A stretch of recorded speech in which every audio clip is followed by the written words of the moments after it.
Akwụkwọ nke Filipaị isi nke mbụ.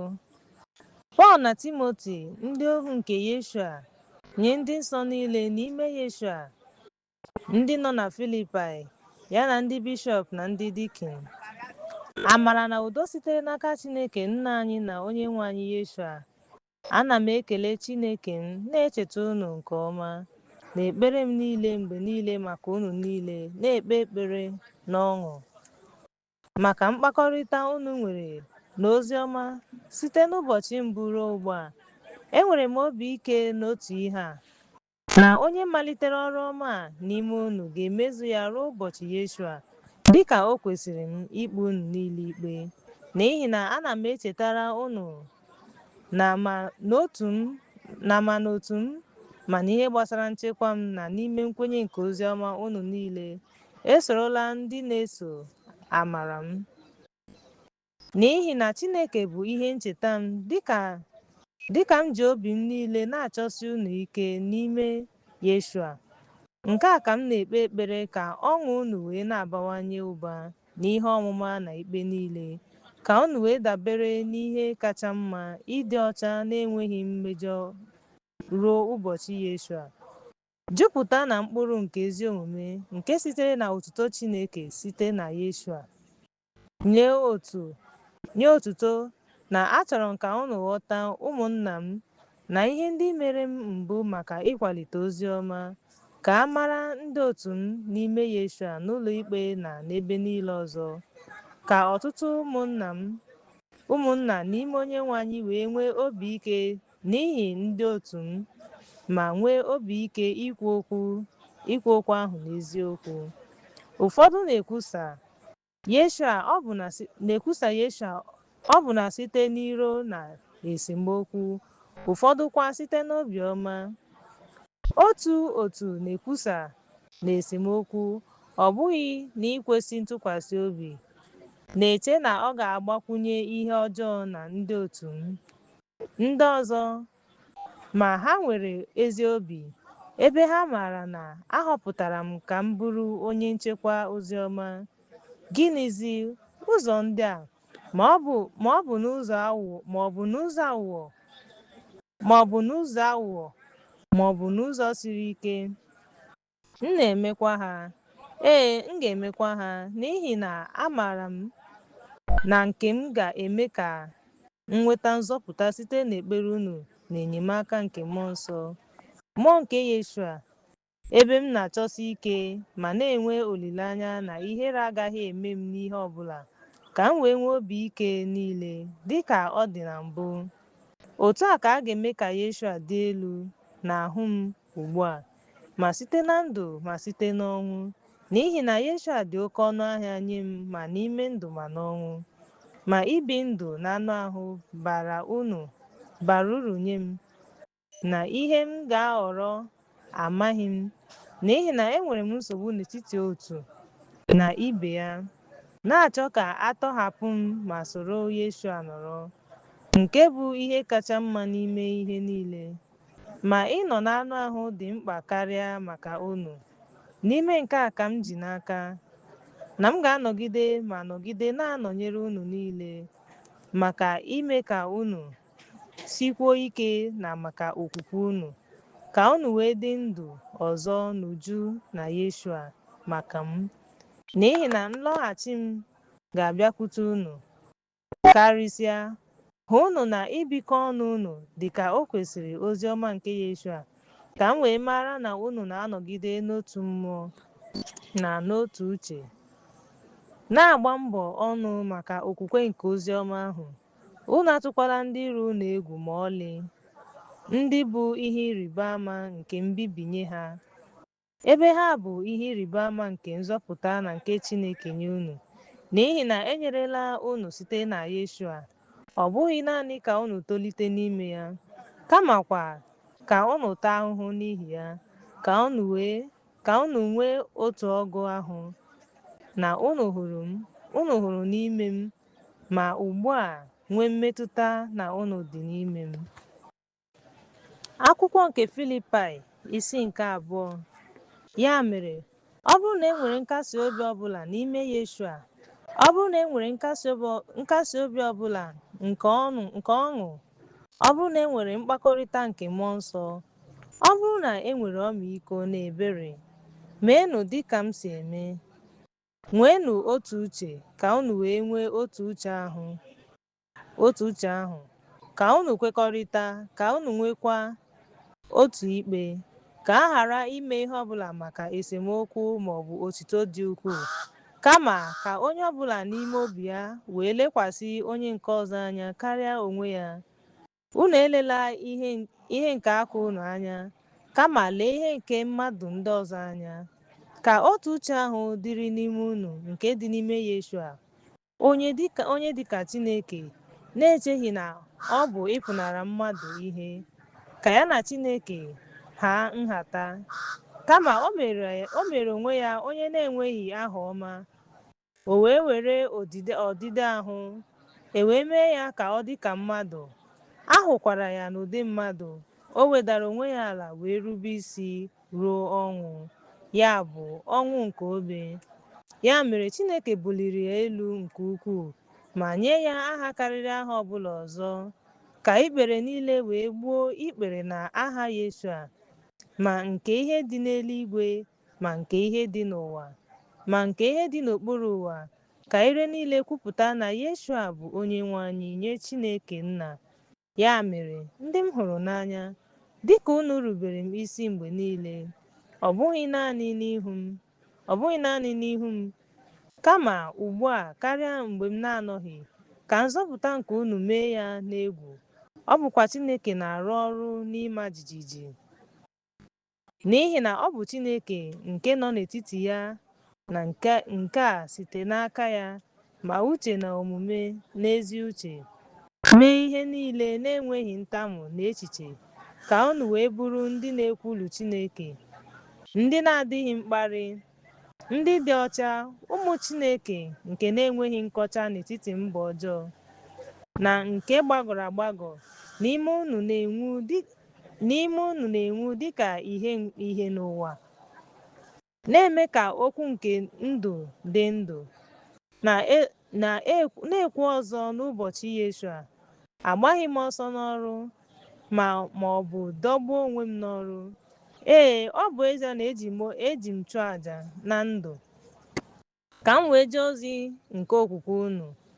Obi dị m ụtọ ma soro unu niile dịghachi na mma.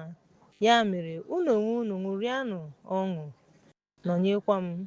Nweenụ obi ike n'Onyenwe anyị Yeshua izitere unu Timoti n'oge na-adịghị anya, ka mụ onwe m wee nwee obi ike mgbe m maara ọnọdụ unu. N'ihi na enweghị m onye nwere otu echiche ahụ, onye na-elekọta ihe unu nke ọma, n'ihi na onye ọbụla na-ahụ nke ya.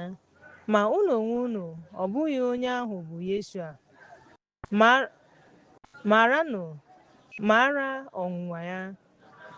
Maara ọnwụnwa ya dịka nwa ya na nna ya.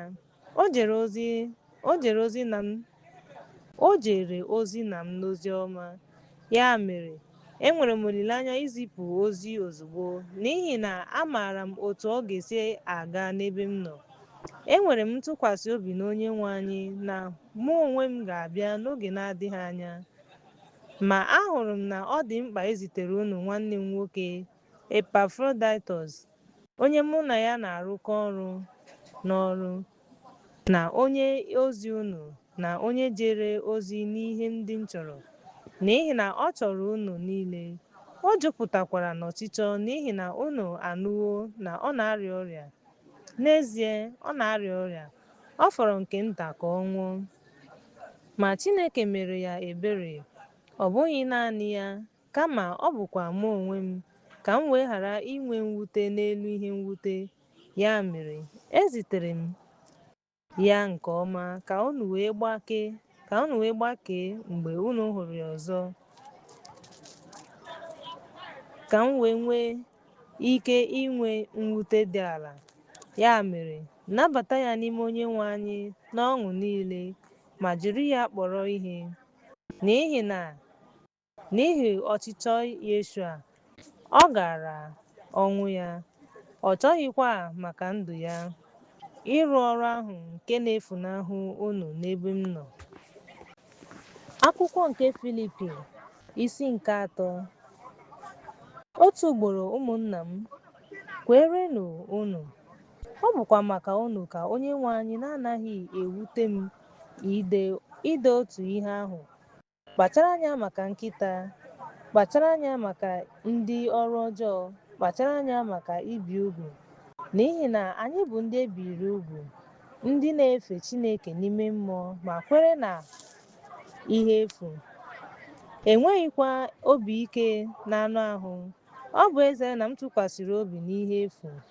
Ọ bụrụ na onye ọzọ echee na ọ tụkwasịrị obi n'anụ ahụ, otu ahụ ka ọ dị na Yeshua, ma ewezụga onye biri ugwu n'ụbọchị nke 8 site na mkpụrụ Izrel, site n'ebo Benjamin, onye Juu sitere n'ime ndị Juu, onye Farisi nke iwu.